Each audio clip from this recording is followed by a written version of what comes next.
जिंदगी जीते जीते हमें पता ही नहीं चलता है कि हम एक रेस का हिस्सा कब बन जाते हैं। हम बेखबर होते हैं, लेकिन हमारे भीतर गहराइयों में बहुत सारी रेस हमारे साथ साथ चल रही होती है। कभी हम अपने दोस्तों के साथ, तो कभी हम अपने प्रतिस्पर्धी के साथ रेस में उतर जाते हैं।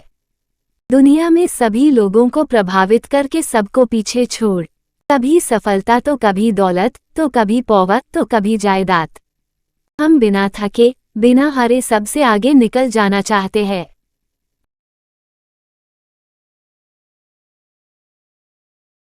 कभी हम अपने सपनों से भी बहुत आगे निकल जाना चाहते हैं।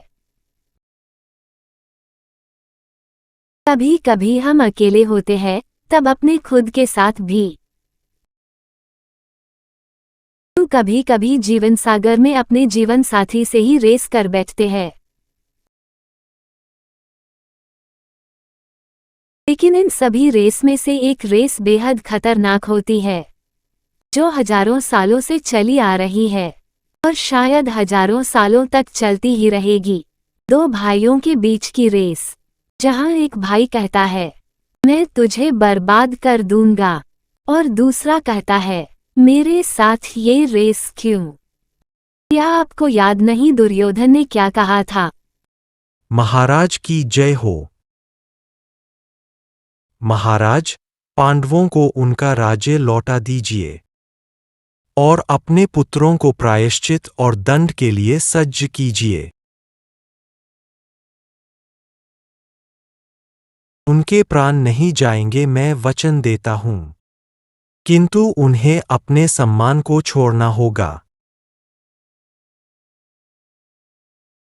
यदि इतना मान्य है तो युद्ध टल सकता है। ये आप किस प्रकार की भाषा का प्रयोग कर रहे हो वासुदेव? आप शांति का प्रस्ताव लेके आए हो या संघर्ष का आह्वान देने? गांधार राज, सत्य को अपमान वही मानता है जिसे असत्य से कोई लाभ हो। सत्य तो ये है कि युद्ध सभा के अंत में पांडवों ने स्वीकार किया था कि 1 वर्ष का अज्ञातवास भोगेंगे, किंतु मेरे बच्चे दुर्योधन ने 1 साल से पहले अर्जुन को ढूंढ निकाला। इस स्थिति में हम पांडवों को वनवास से मुक्ति दिलाने के लिए सज्ज है, यदि वे युद्ध का हठ छोड़ दे। महाराज, ना दवा, ना दंड, ना साम्राज्य, ना संपत्ति। पांडवों को 5 गांवों पर स्वतंत्र अधिकार दे दीजिए महाराज। केवल 5 गांव? ये छल है अंगराज, छल है ये। वासुदेव कृष्ण पांडु पुत्रों को 5 गांव दिलाकर स्वतंत्र अधिकार दिलाना चाहते हैं।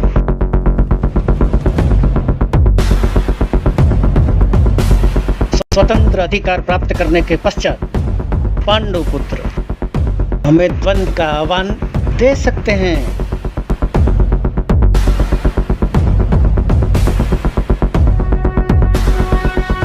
अर्थात वासुदेव कृष्ण किसी भी परिस्थिति में महाराज धृतराष्ट्र के 100 पुत्रों को 5 पांडवों के समक्ष रणभूमि बड़ा करना चाहते हैं।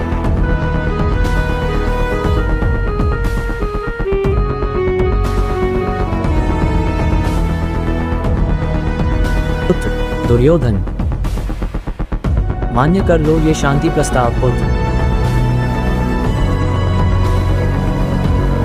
इस युद्ध की भीषणता से सारे वंश को मुक्त कर दो पुत्र।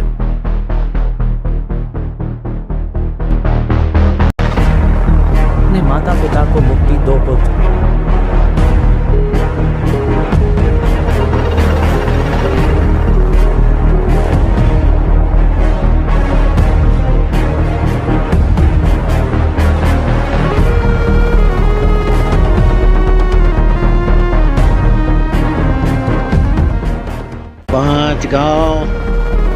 पांच गांव देकर अपनी पराजय मान लो।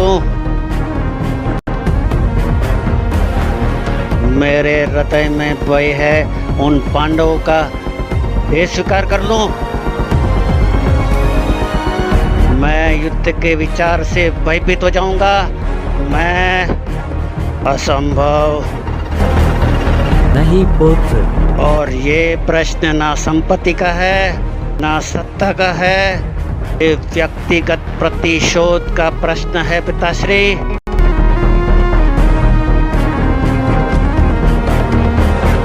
जब तक पांडु पुत्र इस भूमि पर सांस ले रहे हैं तब तक सारा वातावरण मुझे विष से भरा प्रतीत होता है पिताश्री।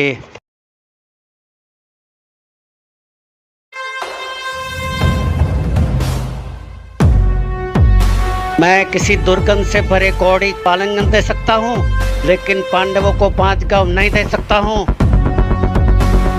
मैं किसी व्यभिचारी स्त्री को अपनी का स्थान दे सकता हूँ, पर उन पांडवों को 5 गांव नहीं दे सकता हूँ। मैं यमराज के सामने अपना मस्तक खुद काट सकता हूँ, पर उन पांडवों को 5 गांव नहीं दे सकता हूँ। इस राज्य में सिर्फ 2 लोग उसका नाम लेते हैं, तुम और मैं। तुम की अपनी मौत से पहले उसको आखिरी बार देख पाओ, मैं ताकि एक बार और उसे अपने हाथों से मार पाऊं। दोनों की इच्छाएं अभी अधूरी है। अच्छा है।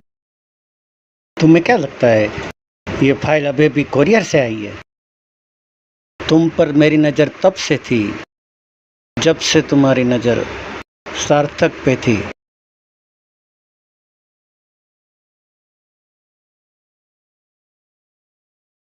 कम टू द पॉइंट। इसमें हैरत की क्या बात है? सार्थक खुद कहता है कि मैं तुम्हें इतना प्यार करता हूँ कि मैं तुम्हारे लिए जान भी दे सकता हूँ। मैं तो सिर्फ उसकी ख्वाहिश पूरी कर रहा हूँ। हम दोनों भाई बचपन में यहाँ खेलने आते थे। सामने जो रोड दिख रहा है वहाँ हम दोनों भाई साइकिल के रेस लगाया करते थे। बस यहीं से मेरी और सार्थक के बीच रेस की शुरुआत हुई। आज भी मुझे हराने की कोशिश में तुम खुद हार गए हो। हाँ, मैं हार गया। Do you want to kill me? Come on, come on, kill me, kill me, come on.